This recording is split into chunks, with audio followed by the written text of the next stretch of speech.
Rainbow classes Ratanpura YouTube channel में आप सभी का स्वागत है। आज हम लोग संस्कृत जो प्यूसम नाम से जाने जाते हैं, जो कक्षा 10 के लिए है, द्वितीय भाग में हम लोग कर्णस दानवीरता पाठ पर चर्चा करेंगे, जो संवादात्मक पाठ है। यह पाठ संस्कृत के प्रथम नाटककार भास द्वारा रचित है।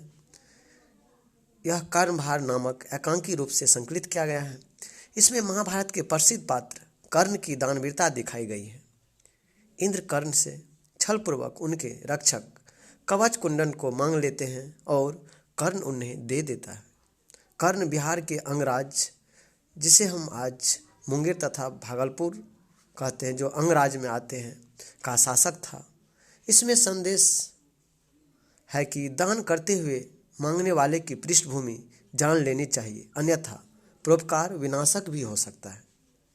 इसलिए इस पाठ में हम लोग खासकर 25 वस्तुनिष्ठ प्रश्न, वैसे तो 21 वस्तुनिष्ठ प्रश्न हैं, सो देखते हैं हम लोग 25 वस्तुनिष्ठ प्रश्न को, जो बिहार बोर्ड के लिए जो एग्ज़ाम में बहुत महत्वपूर्ण है। मेरे प्रिय पाठकगण, आपसे आशा है कि आप लोग देखेंगे और लाभ उठाएंगे। तो चलिए शुरू करते हैं हम लोग। पहला वस्तुनिष्ठ प्रश्न जो स्क्रीन पर इस प्रकार है। पहला सवाल, कर्ण के पास भिक्षा मांगने कौन आए? तो इस प्रश्न का पहला ऑप्शन है विष्णु, दूसरा ऑप्शन है ब्रह्मा, और तीसरा ऑप्शन है इंद्र, और चौथा ऑप्शन है महेश। तो इस प्रश्न का सही उत्तर है इंद्र। मेरे प्रिय पाठकगण, जैसा कि देखते हैं आपकी ग्रीन कलर, जो तीसरा ऑप्शन में इंद्र है, ग्रीन कलर हो जाते हैं। थोड़ा मैं माफ़ी मांगना चाहता हूँ कि यह कलर थोड़ा मैच नहीं कर रहा है, लेकिन आप लोग थोड़ा एडजस्ट कीजिएगा। तो चलिए अगला प्रश्न को देखते हैं, जो इस प्रकार है कि कर्ण किस देश का राजा था? तो इस प्रश्न का पहला ऑप्शन है अंग, दूसरा ऑप्शन है मगध, तीसरा ऑप्शन है मिथिला, और चौथा ऑप्शन है काशी। तो इस प्रश्न का सही उत्तर है अंग।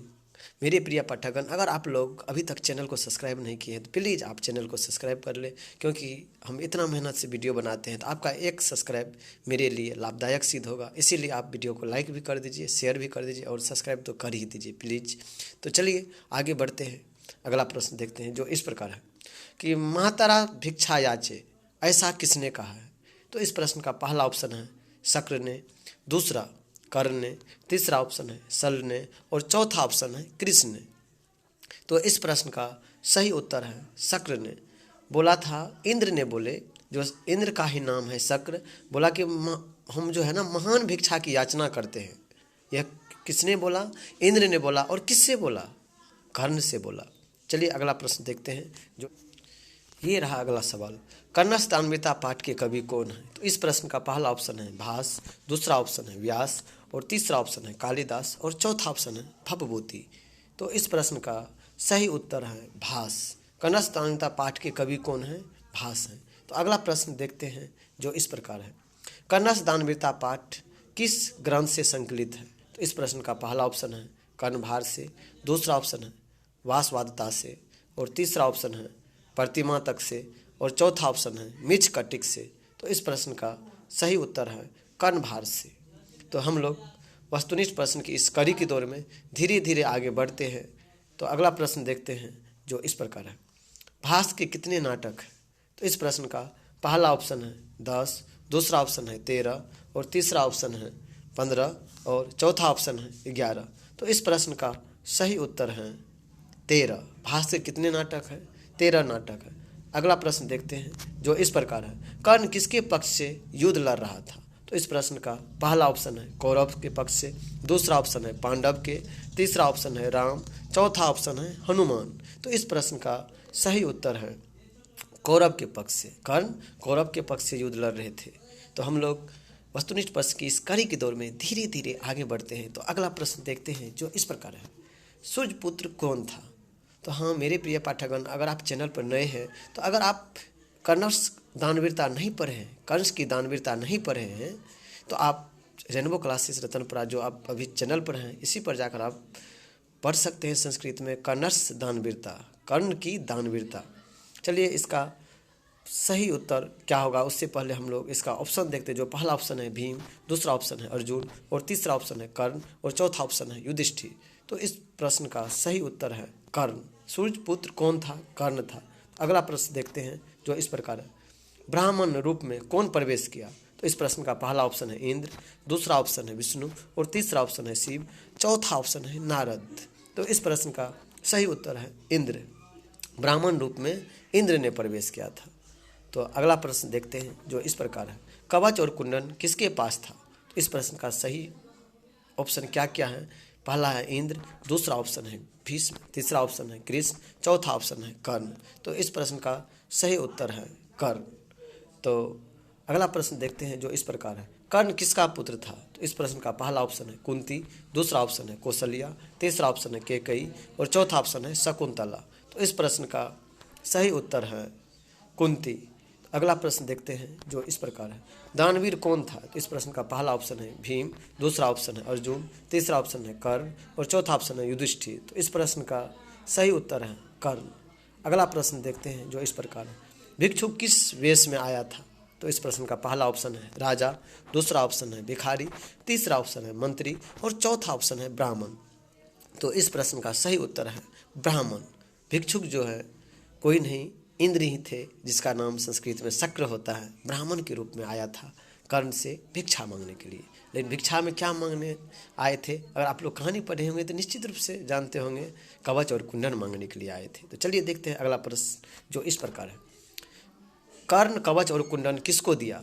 इस प्रश्न का पहला ऑप्शन है इंद्र को, दूसरा ऑप्शन है भीष्म को, तीसरा ऑप्शन है कृष्ण को और चौथा ऑप्शन है युधिष्ठिर को। तो इस प्रश्न का सही उत्तर है इंद्र को। मैंने पहले ही प्रिय पाठकगण बोल दिए थे कि इंद्र को कर्ण ने कवच और कुंडल दे दिया था। तो अगला प्रश्न देखते हैं जो इस प्रकार है, न दात्यम यह किसने कहा था? न दात्यम नहीं दीजिए नहीं दीजिए, यह बात किसने कहा था, किससे कहा था? तो इस प्रश्न का पहला ऑप्शन है कर्ण ने, दूसरा शक्र ने, तीसरा ऑप्शन है सल ने और चौथा ऑप्शन है कृष्ण ने। तो इस प्रश्न का सही उत्तर है सल ने। सल ने कहा था कर्ण से, आप नहीं दीजिए महाराज, आप नहीं दीजिए, ये आपका कवच कुंडल ले लेंगे तो आपकी मृत्यु सुनिश्चित है। लेकिन तब पर भी कर्ण नहीं माने थे। चलिए अगला प्रश्न देखते हैं जो इस प्रकार है, अर्जुन किसके पक्ष से युद्ध लड़ रहा था? इस प्रश्न का पहला ऑप्शन है कौरव, दूसरा ऑप्शन है पांडव, तीसरा ऑप्शन है राम और चौथा ऑप्शन है हनुमान। तो इस प्रश्न का सही उत्तर है पांडव के पक्ष से। अर्जुन पांडव के पक्ष से, क्योंकि पांडु के पुत्र पांडव हैं। पांडव 5 भाई का संगम है और पांचों भाई में एक अर्जुन है। चलिए अगला प्रश्न देखते हैं जो इस प्रकार है, समय परिवर्तन के साथ कौन नष्ट हो जाता है? तो इस प्रश्न का पहला ऑप्शन है शिक्षा, दूसरा जलाशय, तीसरा धन और चौथा सभी। तो इस प्रश्न का सही उत्तर है सभी। समय परिवर्तन के साथ ये सब नष्ट हो जाता है, लेकिन आप कहानी के अनुसार से जानेंगे कि समय के अनुसार जो है सिर्फ दान दिया हुआ चीज़ नष्ट नहीं होता है और बाद बाकी जितने भी शेष हैं सभी नष्ट हो जाते हैं। तो अगला प्रश्न देखते हैं जो इस प्रकार है, कर्ण की कवच और कुंडन की क्या विशेषताएं हैं? तो इस प्रश्न का पहला ऑप्शन है सोना का था और दूसरा भेदा नहीं जा सकता, तीसरा ऑप्शन चांदी का और चौथा ऑप्शन था कोई नहीं। तो इस प्रश्न का सही उत्तर है भेदा नहीं जा सकता था। तो अगला प्रश्न देखते हैं जो इस प्रकार है, कर्णस दानवीरता पाठ के लेखक कौन है? तो इस प्रश्न का पहला ऑप्शन है भास, दूसरा ऑप्शन है कालिदास, तीसरा ऑप्शन है वाल्मीकि और चौथा ऑप्शन है महेश। तो इस प्रश्न का सही उत्तर है भास। अगला प्रश्न देखते हैं जो इस प्रकार है, कर्ण कवच और कुंडन देने के पूर्व मन में क्या सोचा था? तो इस प्रश्न का पहला ऑप्शन है अपना सिर दे देता हूँ, दूसरा धन दे देता हूँ, तीसरा घोड़ा दे देता हूँ और चौथा ऑप्शन है दोनों। तो इस प्रश्न का सही उत्तर है अपना सिर दे देता हूँ। इस तरह से जो महत्वपूर्ण वस्तुनिष्ठ प्रश्न थे कर्णस दानवीरता पाठ के समाप्त हुई। और आप लोग को वीडियो अच्छी लगी हो तो वीडियो को लाइक कीजिए, शेयर कीजिए और चैनल को सब्सक्राइब कीजिए।